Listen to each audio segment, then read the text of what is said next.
Magandang araw mga kabarangay, at dahil nakalipas na at tapos na ang bakasyon grande after the whole week, back to normal na naman ang ating sanggunian. And this time ay ang tabi at daan ng likod ng Apolonio National High School ay pinapatag at dinidiligan dahil medyo ay maalikabok na ang panahon ngayon. At dyan sa may tabi ng peryahan natin, ang ating libangan sa gabi ng ating mga kabarangay dito sa Barangay Balele ay inaayos na at lalagyan natin ng bakod yan.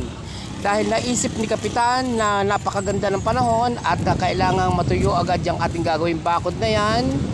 Oops, dinidiligan muna this time at inihahanda yan. Hulaan nyo kung anong gagawin dyan sa may parte niya kung bakit binabakuran. Yes, tama ang hula nyo mga kabarangay. Gagawin nating mini park. Ayan, gagawin nating mini park yan guys. At ika nga para may laruan naman at libangan ng ating mga bata sa hapon o ang ating mga kabarangay na medyo naaalinsanganan sa tindi ng init ng panahon.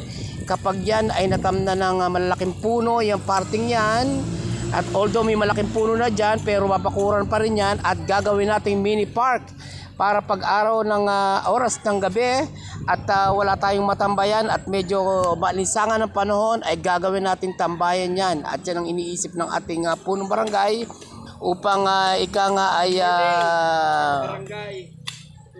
marilax naman tayo at makinig tayo sa sinasabi ni Kapitan. Ngayon ay prepare muna natin ang pagtatambakan ng mga lupa para nakaayos na. So, unti-unti natin iaayos, hindi natin mabibigla. Nakikita nyo, pagbabago.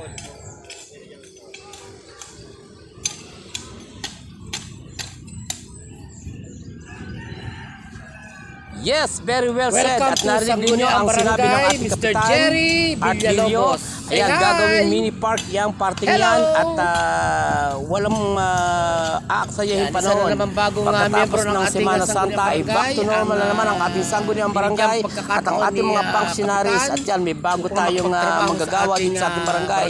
Si Mr. Jerry Villalobos. Welcome to Sangguniang Barangay. Ayan.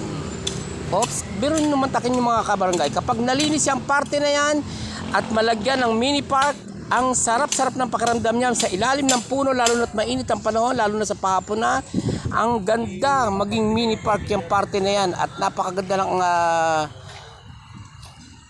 sinasabi ng ating punong barangay na talaga namang yung parting yan ay magkaroon lang ng mini park ay napakaayos na. At yan ay medyo pag nabakuran nga naman yan, yung ilalim ng puno na yan, siyempre, may lagyan natin ng mga bermuda, table and chairs, ayan, at saka mga laruan ng mga bata.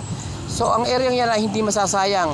At ang bawat parte na nasa kupa ng ating barangay, na pag-aari ng ating barangay, ay magagamit natin sa ating mga leisure and kung ano-ano pa. At yan na nga yung ating peryahan sa gabi na kamakailan lang ay hiningi natin ang pahintulot at bendisyon sa ating punong lungsod, Mayor Sunny Collantes, at nagpapasalamat tayo kay Mayor dahil binigyan tayo ng pagkakataon na magkaroon at patuloy ang operasyon nitong ating libangan at peryahan sa gabi dahil marami napapaglibangan ang ating mga kabarangay kapag oras ng gabi dyan sa may parting yan.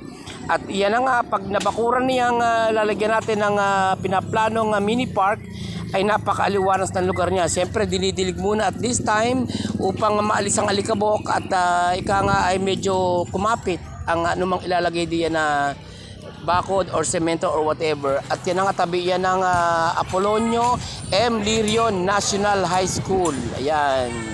So, ang parting yan ay marami pang tayong mga proyektong ipagagawa diyan. At yan na nga ang school ng Apolonio M. Lirion National High School. And shout out sa lahat ng mga estudyante ng Apolonio M. Lirion National High School this morning. Be a good boy and a good girl always. At pagbutihin nyo yung pag-aaral dahil kayo ang susunod na lilingkod dito sa ating sangguniang barangay. Inshallah, alhamdulillah, ika nga sabi ng mga Muslim. At sana ay matupad ang mga pangarap nyo na magkaroon ng magandang kinabukasan dahil nasa kabataan nga ang pag-asa ng bayan. And so much for this mga kabarangay. At medyo ika nga wala tayong grader. Pero may naisip yata si Kapitan dito sa mga oras na ito na ano ba tawag doon? Yung pison na magpapatag ng ating ayan na nga, inumpisahan na nga ni Kapitan at ginamit ang kanyang sasakyan upang gawing pison. Mantakin ninyo yan, hindi natin kumuha ng pison, yung sasakyan niya na mismo ang ginawa natin pison upang mapatag at madikdik yung lupa at hindi gumuho. At kung malalagyan niya ng semento or in the near future ay magiging patag yan at concrete ay napakagandang tingnan at maayos na makakadaloy ang ating mga sasakyan at madadaanan ng ating mga estudyante na nag-aaral dyan sa Apolonio M. Lirio National High School. Ayan na nga. At ginawa ng piso ng ating kapitan ang kanyang sasakyan upang mapatag ang lugar na yan dahil maaabala nga naman tayo kung kukuha pa tayo ng pison sa City Government of Tanawan. Good idea and salute to you Kap for your good idea this morning and back to normal again. Ang ating sangguniang barangay at ang mga kukuha ho ng mga barangay clearance ay open na ho ulit ang ating barangay hall upang paglingkuran kayo sa inyong mga pangangailangan, sa inyong mga papeles or kung ano paman or barangay permit or business permit or whatever. And sa mga oras na ito ay pinapatag na nga at ginagawang pison excuse me, ng ating punong barangay ang kanyang sasakyan upang mapatag ang lugar na ito at in the near future ay magkakaroon nga tayo ng soon to have, we will have a good and fresh mini park dito sa ating barangay. And so much for this mga kabarangay at sana po ay palagi nyo tatandaan na ang isang pamayanang nagkakaisa at nagkakasama-sama at nagkakaisang diwa ay hindi malayo ang kaunlaran para sa ating inang barangay at sa ating inang bayan. And thank you so much for watching.